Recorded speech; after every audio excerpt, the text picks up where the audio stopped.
Hi Claire, here's the feedback on the question 5 of the paper 2 that you've done recently. You started off with a good rhetorical question and then you've gone straight into saying that most children in the 21st century get their homework and leave it to the last minute or get the parents to do it for them. In this paragraph you've given some statistics to show that the amount of children doing the homework has dropped.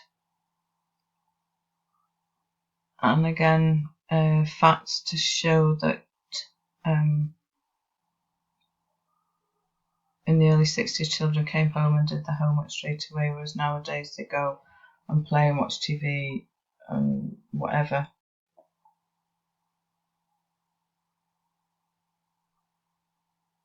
Showing that the grades that are currently around, so 75% in London, 71% in Liverpool.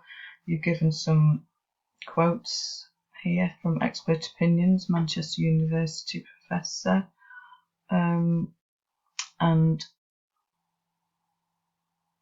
Michelle Marwick,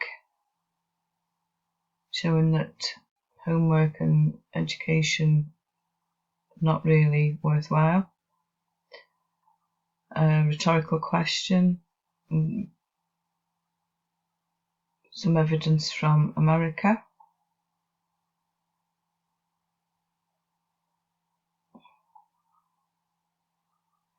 However, you've not really said all the way through whether you think homework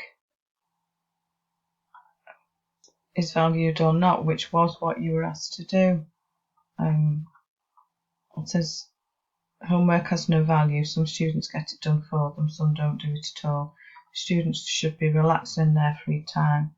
Write an article for a broadsheet newspaper in which you explain your point of view on this statement. So you've never really given us your point of view. You've given us all kinds of evidence for the fact that homework doesn't seem to have value, but you've not actually stated. I think your opening paragraph, it would have been useful if you just said right from the start what your viewpoint is and then gone on to explain why you have that viewpoint and persuading your audience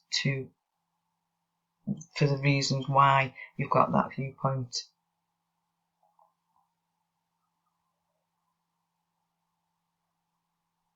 And here you've gone on to say if children made more of an effort doing their homework and not relying on the internet or parents but on books, experience and teachers, then their grades would improve.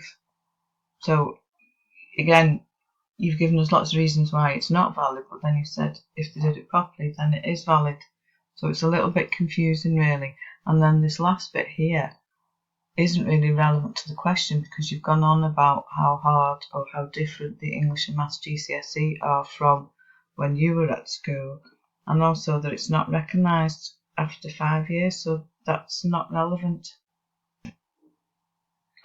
So if we go back to the mark scheme,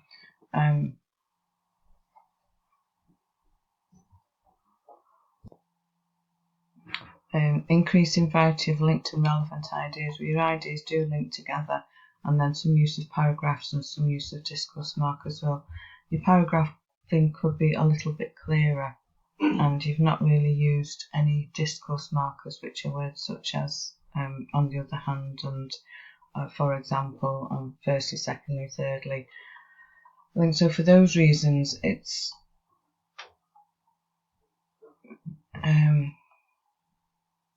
I think it's going to be 9 out of the possible 24 for the content and organisation. Now if we go on to the technical side of your writing, sentence demarcation is mostly secure and sometimes accurate. I think on the whole your end of sentence punctuation is accurate, but when we go into some control of a range of punctuation, unfortunately there's a lot of words that should have capital letters and where you haven't given them, and you've not given them at the start of some of your sentences. So this will here we start a new sentence, no capital letter, America, no capital letter, Manchester University should be capital letters.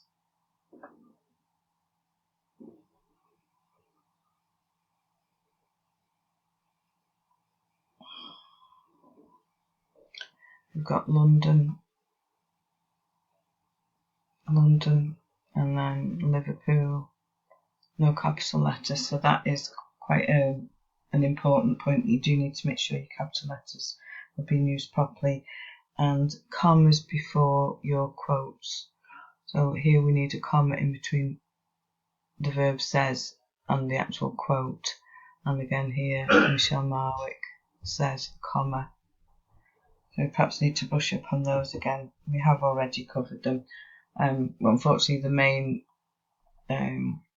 point is the spelling. There are a number of spelling mistakes in here, which I have identified on your actual written paper for you.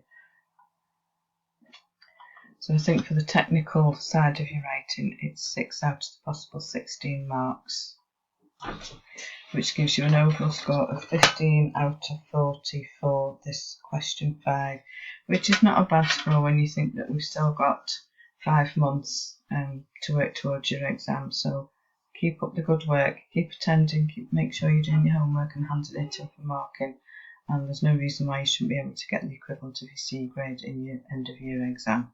Well done.